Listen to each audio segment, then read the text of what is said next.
ঢাকায় হালকা বৃষ্টি হতে পারে বলে জানিয়েছে আবহাওয়া অধিদপ্তর। আজ 23 সেপ্টেম্বর মঙ্গলবার সকাল 7টা থেকে পরবর্তী 6 ঘন্টার জন্য দেয়া পূর্বাভাসে এ তথ্য জানানো হয়েছে। পূর্বাভাসে বলা হয়েছে ঢাকা ও আশপাশের এলাকার আকাশ আংশিক মেঘলা থাকার সম্ভাবনা রয়েছে।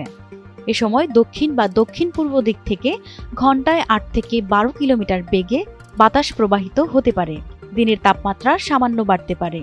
আবহাওয়া অফিস জানায় সকাল 6টায় রাজধানীতে তাপমাত্রা ছিল 26.40 ডিগ্রি সেলসিয়াস এবং বাতাসের আর্দ্রতা ছিল 93%। গত 24 ঘন্টায় ঢাকায় 73 মিলিমিটার বৃষ্টিপাত রেকর্ড করা হয়েছে।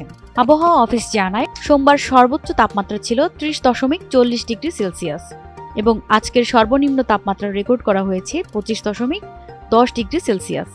এছাড়া আজকের সূর্যাস্ত হবে সন্ধ্যা 5:54 এবং বৃহস্পতিবার সূর্যোদয় হবে ভোর 5:48। প্রতিমা সরকার, এনটিভি অনলাইন।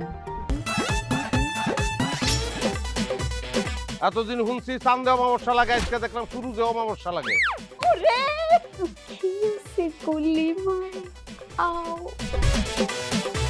আপনার নামটা? আমার নাম লাবণ্য। এটা ধরেন। এইটা কি? সোলেমানি আংটি। ভয় পেলে নাকি সিরিয়াস? আমগো চোখে তো এখন কাঠের চশমা। দুইটা খেজুর কাটা নিয়ে চক্ষু দুইটা উঠানো হইলে আমারে দান করে দিন। কারো পৌষ মাস আর কারো সর্বনাশ। নাই রে নাই, আমার বাপে নাই। এই হারামজাদা, হাতে কি গ্রামের মাসে তোর আটকা জলিল কর।